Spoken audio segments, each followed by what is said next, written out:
Actually, magka-class tayo. Oh, nice. So, let's go.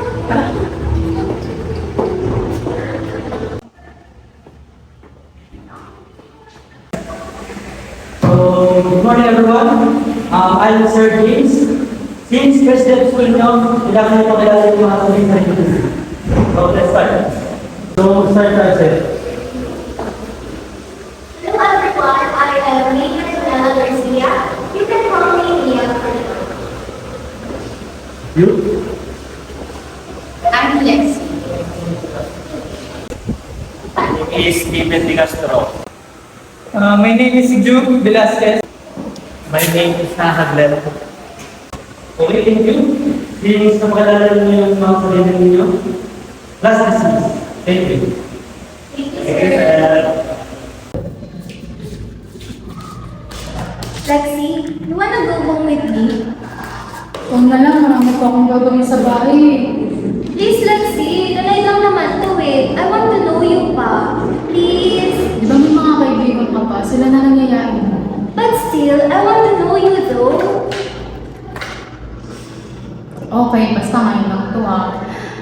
Yes! Thanks, Lexi! Let's go! Papakilala din kita kay Mom and Dad.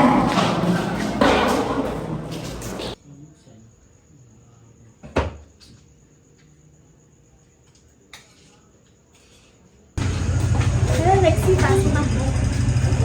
May papakilala nga pala ako sa'yo, si Lexi, best friend ko. Hi, Iha. Ikaw pala si Lexi. Ikaw pala ang pinapakilala ng anak ko. Maupo ka muna. Baka muna, Lexi.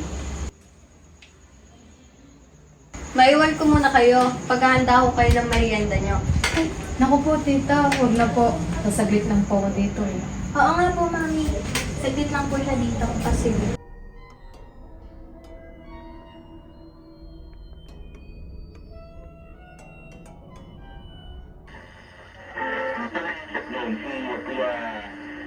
Ronnie Garcia, hello po.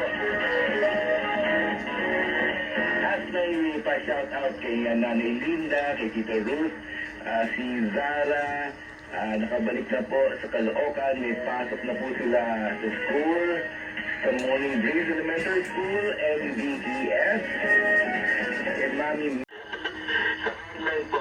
Siya po ay isa sa suki na counselor namin doon. Hindi na po namin babanggitin kung kailan yun. Welcome to AOK.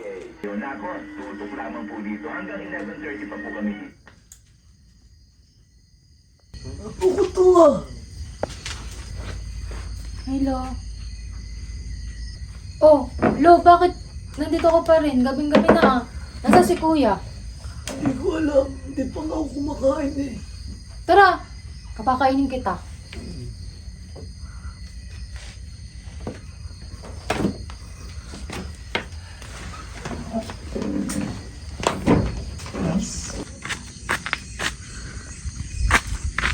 Sana napasarap ang inom ko dun ah.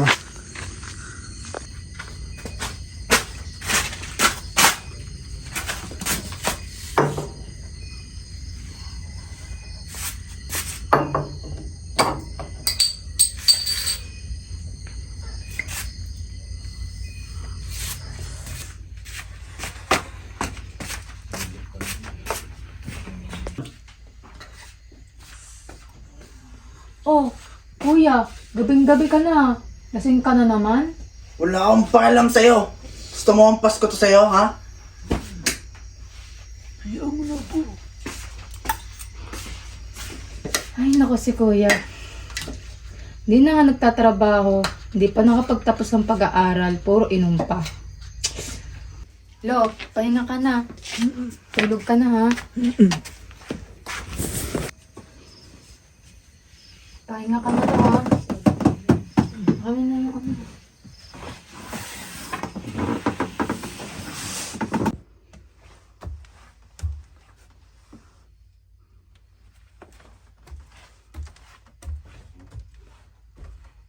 Ako si Lexi. Lexi Hulgado. Isang tahimik at walang pakialam sa nakapaligid.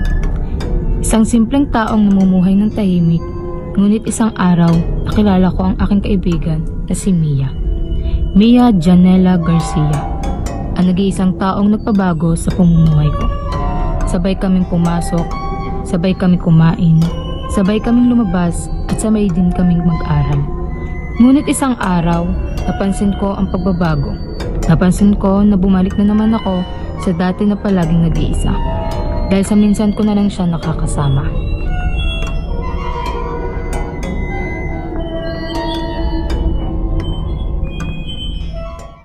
Lumipas na ang mga araw.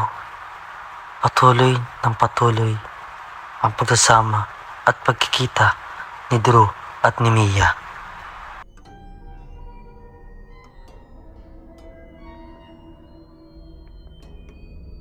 Napansin ni Lexi na biglang nagbago si Mia. Hindi na sila nagkikita tulad ng dati. Hindi na rin madalas sumasagot si Mia sa kanyang mga mensahe. Sa mga sandaling tahimik niyang iniisip ang mga nangyayari, bumabalik sa kanyang isipan ang mga alaala nila ni Mia. Noong sila pa ang lagi magkasama, nagtatawanan at nagpapalitan ng mga sekreto.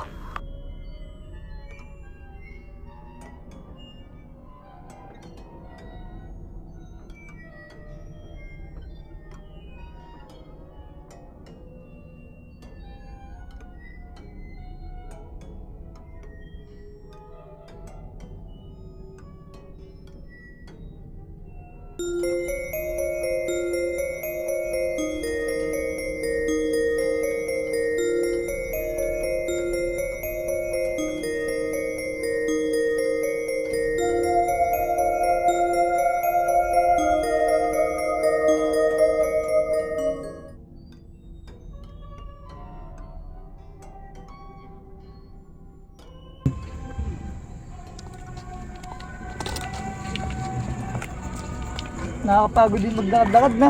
Pahinga muna kaya tayo saglit. Pwede naman. Sige, tara.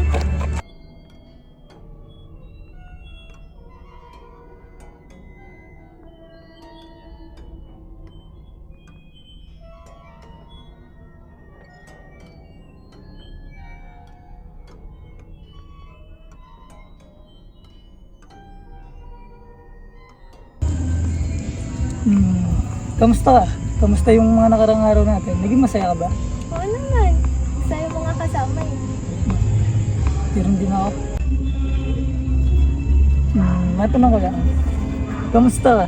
Yung mga nakarang araw, yung mga pagdabas-labas natin. Okay naman. Sa'yo mga kasama eh. Ikaw ba? Kamusta ba ako kasama? Ikaw? Hindi ko makakalain na ganun kayo. Magaan ka lang pala kasama. Nagiging masaya ako pag gano'n. Pag magkasama tayong dalawa. Pero, dadiretso rin na kita. Matanong ko lang. Ano ba tayo? Vixen on the beat. Ano ba sa tingin mo? Kasi pag magkasama tayo, masaya ako. Magaan yung loob ko. Sa akin kasi, gusto din kita. So, tayo na. Kahit ayun na. Wait! Birthday ni Lexi tomorrow. Gusto ko siyang i-surprise sa kanila. What if i-double surprise natin? Pwede naman. Tara na.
Look, babe, oh, favorite ni Lexi. Sa tingin mo magugustuhan niya to? Oo naman, sabi mo nga, favorite niya to eh. Diba? Tara.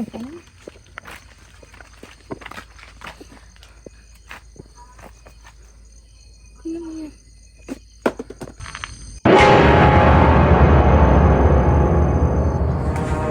Lexi!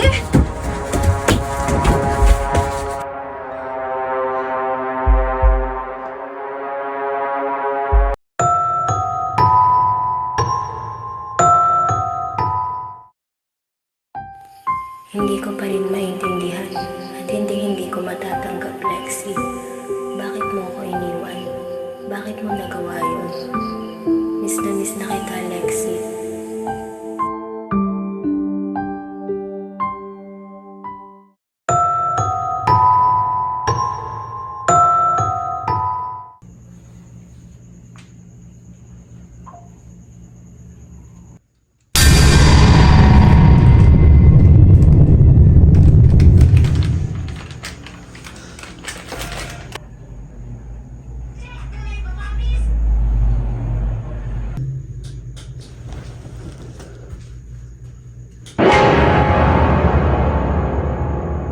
Alam mo ba, parang ang weird ng mga nararamdaman ko dito.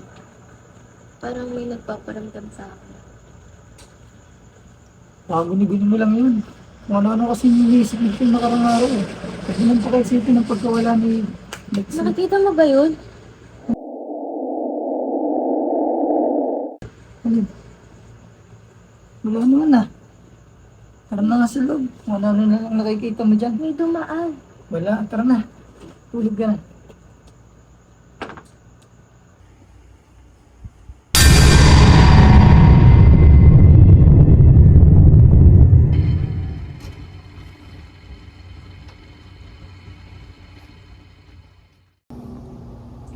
Tulog ka na. Huwag mo nang masyadong isipin kung ano man yung bumabagabog sa'yo. Para makabalik na tayo sa dating gawain natin.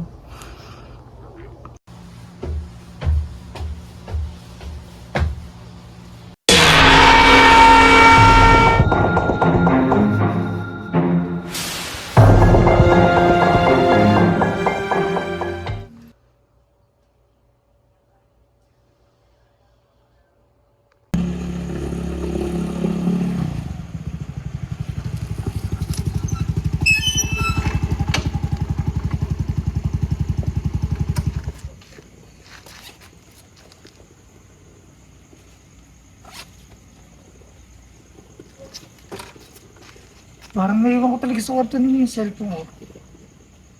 Mama na nga.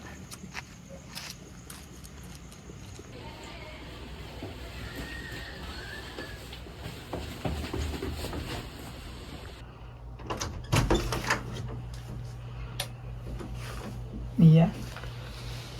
Mia? Andiyan ba yung cellphone ko? Mia? Uy! Mia, gising! Tita! Si Mia! Hindi na umihinga! Mia, hindi ko alam kung paano ko haharapin ang lahat ng ito. Ang daming tanong na tumatakbo sa isip ko. Mia, bakit mo ako iniwan? Mia, bakit sumunod ka kay Lexi? Mia, anong kasalanan ko?